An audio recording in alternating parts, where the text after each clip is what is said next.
What's up, Hi, everybody? guys. Every Day with H and K here. Yep.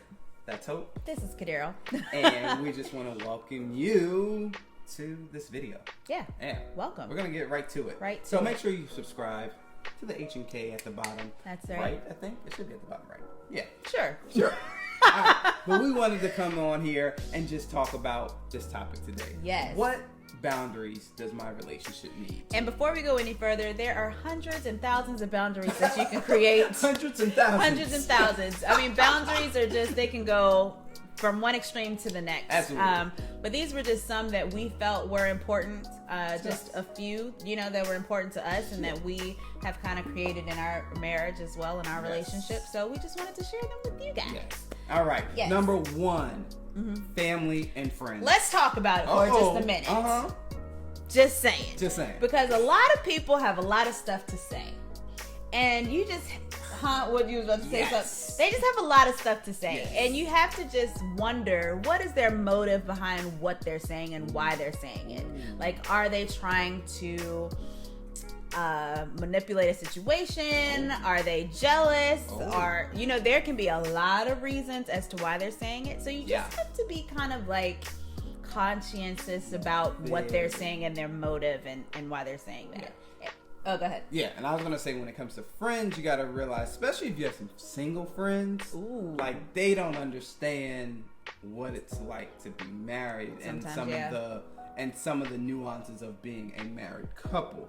Yeah. So you got to be very mindful of the advice maybe you have to take from them, or even just like the things they do, the actions they take. Like if I'm with a group of guys and they catcalling some girl who walked by as a married man.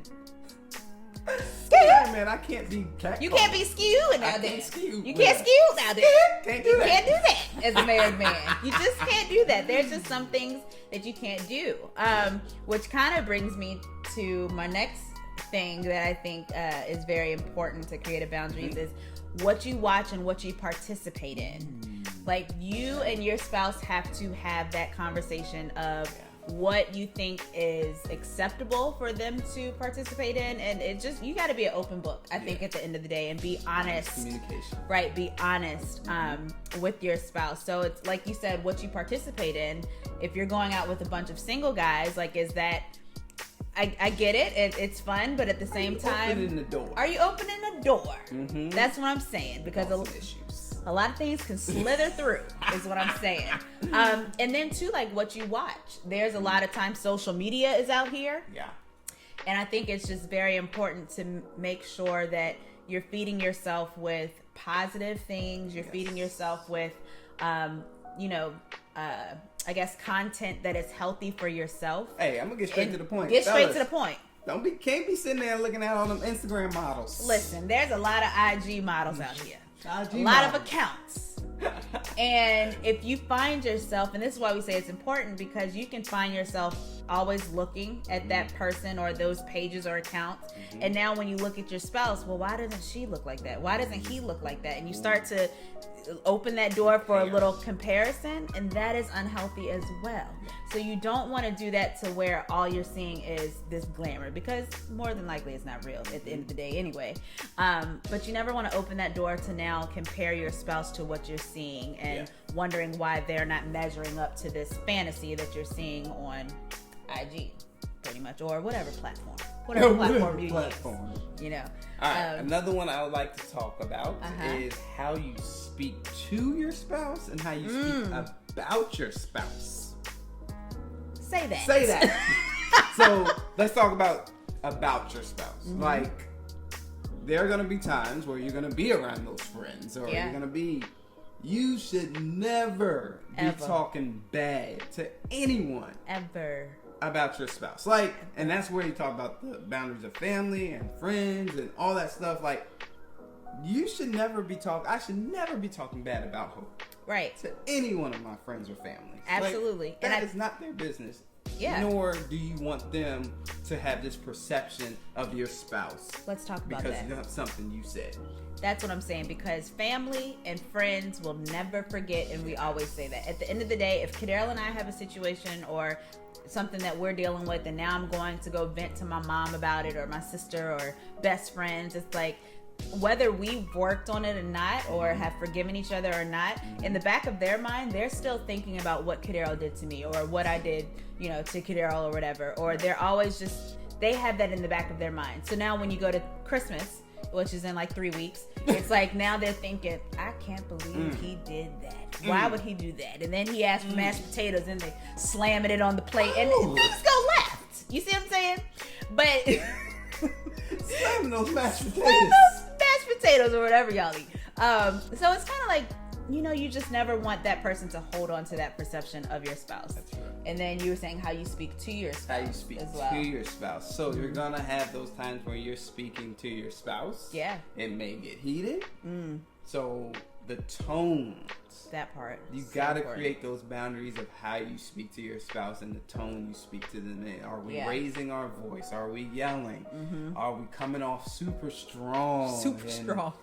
Dictatorish maybe. Woo! Like forceful. Like that's gotta be very you gotta be self-aware of those moments and make sure that you're not talking to your spouse in a way that is very disrespectful. Yeah. That's the best way to put it. Making sure you're not disrespecting your spouse and how you talk to them. Absolutely. And that can kind of go into our last point as far as how and when you argue. Because there are some relationships out here where they just argue anywhere. In the middle of the mall or the restaurant. It was Thanksgiving yesterday, a few days ago, and y'all was out there arguing. You see what I'm saying? And it's kind of like, one, we don't necessarily need to hear what y'all are arguing about, nor do we want to. Yeah. But then two, it kind of creates those awkward moments. Like, say, for example, Kadero decided he wanted to start an argument at Christmas. And it's in front of the family. One, you're making everybody else feel uncomfortable. Everybody else is like, what is happening? Why are y'all arguing? Like, take this somewhere else. Yeah. Two, it's kind of like, they don't need to know our business. And if they're hearing things, or she said that, or he said that, or he should have told her this, or, you know, and they can kind of start to now put in their 2 cents and start to add things, or, you know, just come up with their own thoughts about your marriage and all of that stuff. And once again, it's a lasting impression on, you know, the people that are in that room. And that's something that we have learned to, because I know when we were first kind of either dating or engaged, I would always say, I don't want to talk about this at this moment. Not right now.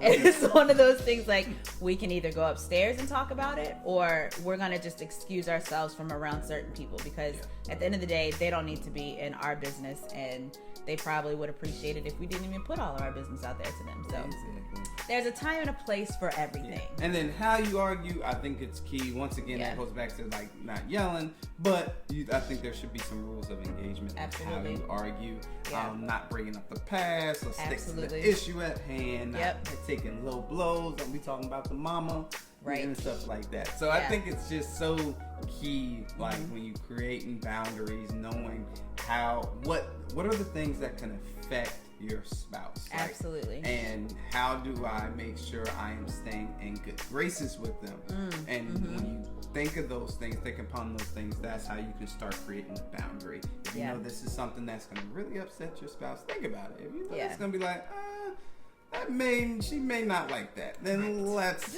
create a boundary around that so we don't even do that. Absolutely. So we hope you guys have enjoyed this video. Those were just a few of the boundaries that we have decided just a little bit here and there to sprinkle into our marriage. If you guys would just be so kind, just to, like you said earlier, subscribe. Subscribe. If you want to know more about marriage tips and ideas, let us know in the comment section. Make sure you subscribe to Everyday with H&K. Absolutely. And we look forward to hearing your comments on what boundaries you create for your marriage. We love you guys.